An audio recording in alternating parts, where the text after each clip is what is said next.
Easy in the Harness: Stories, Solutions, and Strategies for Safe, Satisfying Driving. This podcast is all about working animals in harness, from agriculture to pleasure driving to performance driving at the international level. Learn about what driving is, training tips, history, and more with each episode. I am your host, Corey E.R. Trout of CERT Horsemanship. So this episode is about why we use a breeching, why we might not use a breeching, and a couple different types of breeching that are available. So for many people that do driving, this may seem like a silly question, but for those coming from the fine harness grouping and the breed show ring, a lot of them don't use breeching. And as they come in from that type of driving and decide they want to do combined driving or something else, they might not understand why this piece of equipment is so important. So the differences found in the fine harness and breed show driving compared to other types of driving are discussed in more detail in episode 2 on the different types of driving. But as a review, in the fine harness driving, you have a lightweight vehicle. I think some of them don't even weigh 100 pounds. You have a flat surface that you're driving in. You have a very short time driving in a ring, which, most driving classes, I don't think you're even driving around for 10 minutes. I think the longest time is when you're sitting there waiting for the judge to get the results going. But anyways, in the fine harness, they want the horse to look super flashy, and I guess at some point during the evolution of this class, they thought that having the breeching over the horse's butt blocks the view of the hip, so it kind of diminishes the appearance of the horse as it's going through. They almost want the vehicle and the harness to kind of disappear, so you'll see a lot of breast collars that are really skinny. You'll see, a single strap for the neck strap on the breast collar. You'll see a very thin saddle. So basically the harness kind of disappears and you're just seeing the horse moving flashy. So the fine harness grouping, they developed other ways of getting the vehicle to stop without the use of a breeching. The two main stopping mechanisms in this style of driving are thimbles and tug stops. So thimbles are, if you think about sewing, you have a thimble that you stick on your finger to prevent yourself from getting poked with the needle, right? So thimbles in driving go on the tips of the shaft, and then they connect back to the saddle of the harness. So as the horse stops, the vehicle pushes into the thimbles, which pulls on the saddle, which then pulls on the crupper to engage and prevent the saddle from moving too far forward into the horse's elbows. If that sounds possibly a little uncomfortable and complicated, I think you'd be correct. But not to pick on fine harness, but it is also a very specialized style of driving, and it works because of the specific situation which it is done. So tug stops, and you'll see these on some types of vehicles, especially those that are used in the fine harness setting, but you'll also find them sometimes on larger vehicles. But tug stops are little posts that stick out perpendicular from the shaft tips. They are usually used with a wrap-style false belly band or Tilbury or French tugs.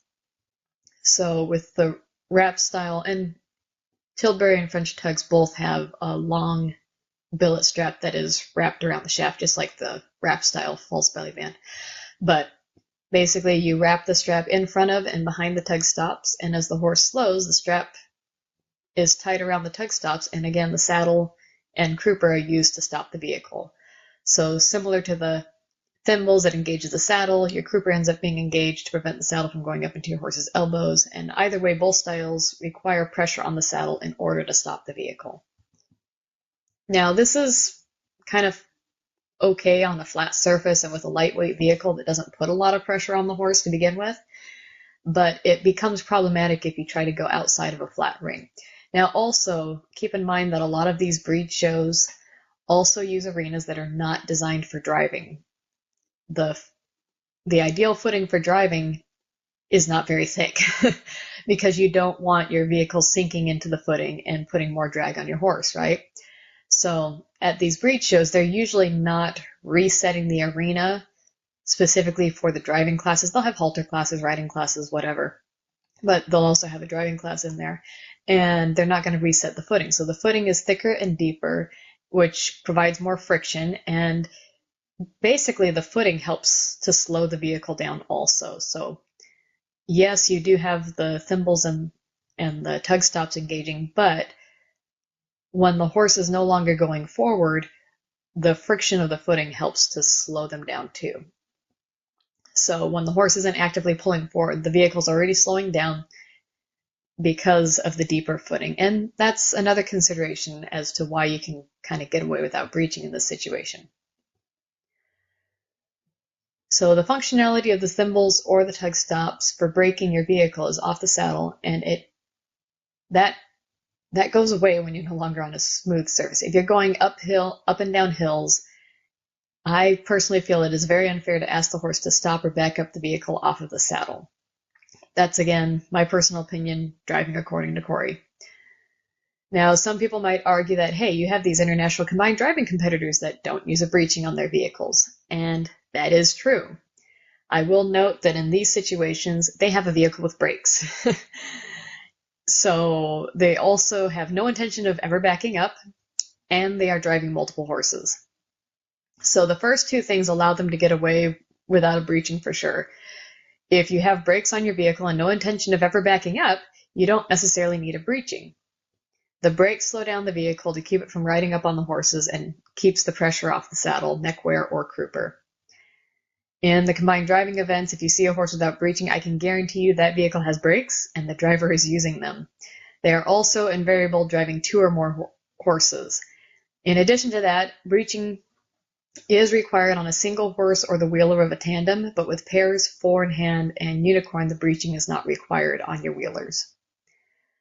Also, if they do have to back up, the pressure of that backup is on the neck collar or breast collar, which is secured to the pole of the vehicle between the horses.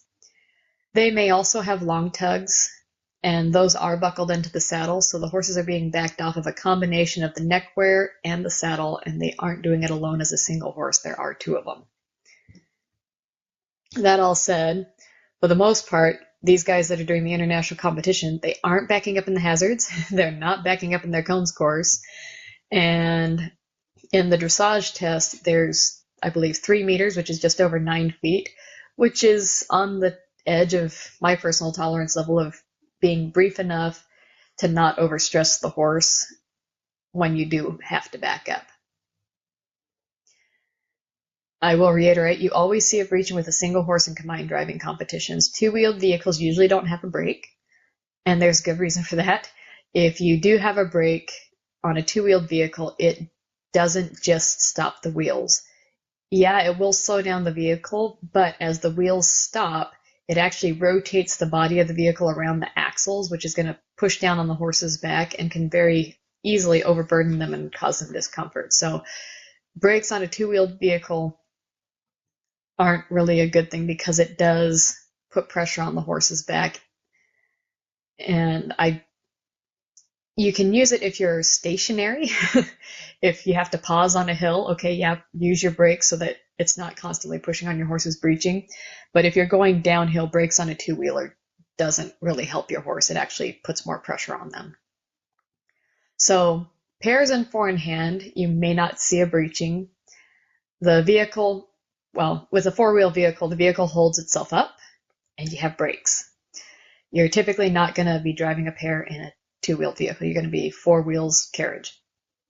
So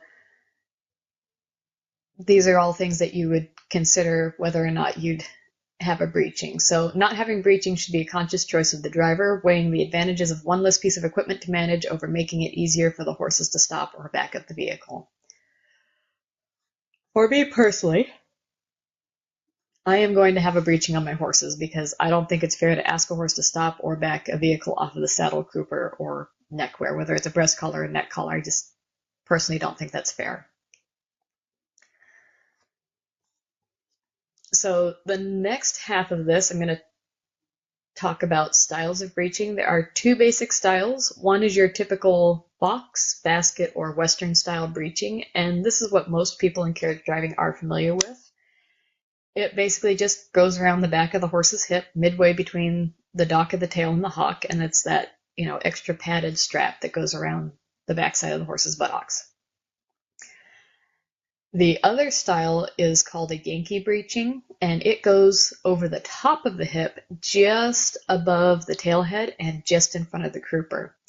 The Yankee style breeching is something you'll see more often in draft horse teams, and especially in areas that are very hilly. So what is the advantage of the Yankee breeching? It's twofold. One, if you're going down a lot of steep hills, the Yankee breeching pushes the horse's hip down into the ground because of its position up above the dock of the tail. The Western style box breeching pushes against the back of the horse's thigh. Even if you have it set perfectly fine, it's still pushing on the femur.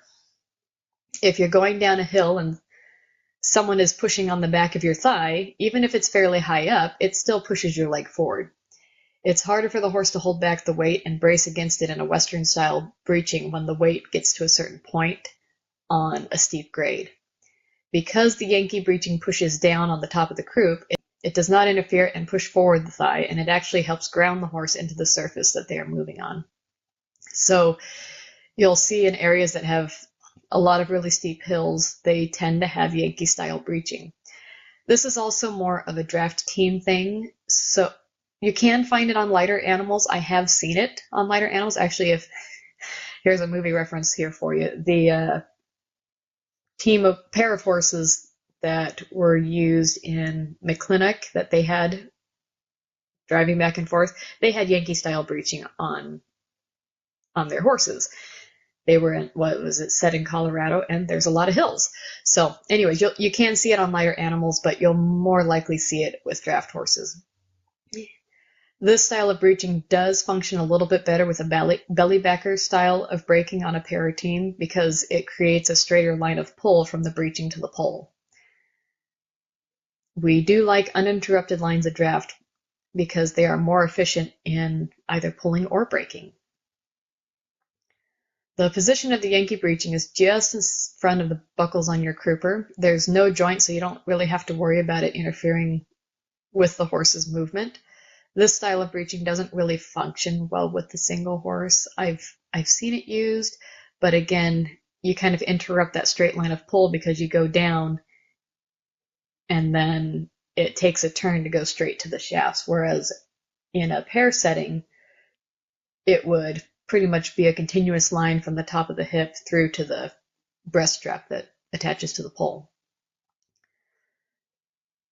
So moving on to our Western style breeching, you do have a risk of interfering with the thigh movement if you put it too low, or of it getting under the tail if you get it too high, which could cause problems. Too low pushes the horse's thighs out from underneath it. It's basically like pushing on the back of your knee. And too high can cause it to creep up over the point of buttock and under the tail, which would make the horse very unhappy. As a general rule of thumb, your breeching on a Western or box style breeching should sit halfway between the hocks and the dock.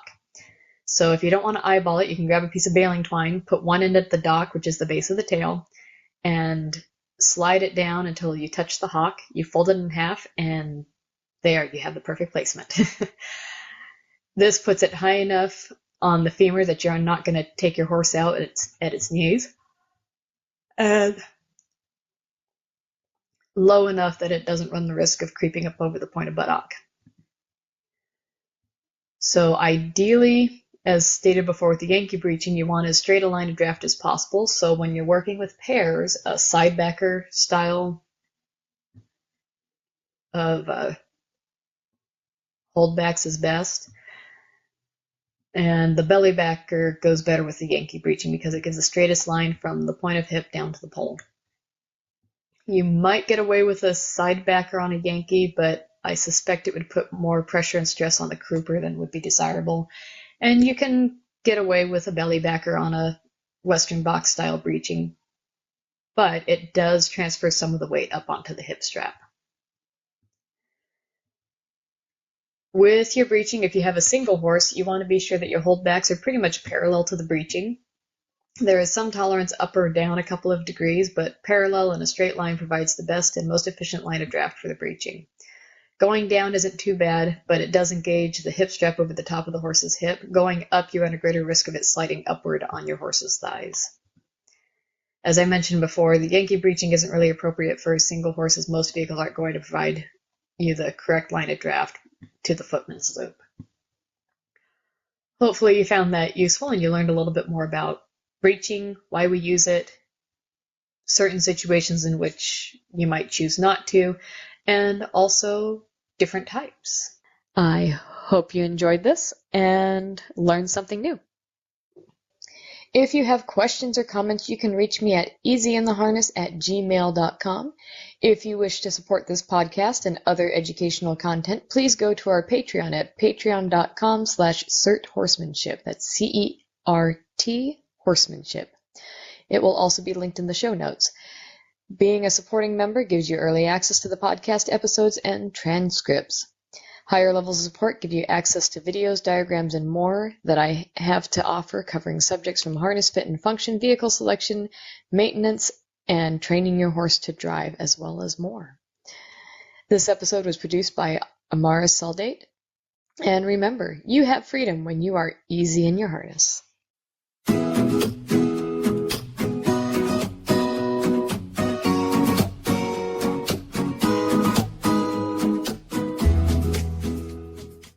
I hope you enjoyed this and learned something new. If you have questions or comments, you can reach me at easyintheharness@gmail.com.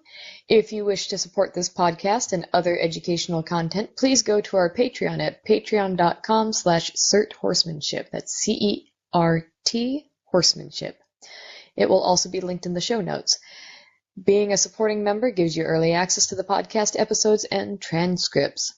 Higher levels of support give you access to videos, diagrams, and more that I have to offer, covering subjects from harness fit and function, vehicle selection, maintenance, and training your horse to drive, as well as more. This episode was produced by Amara Saldate. And remember, you have freedom when you are easy in your harness.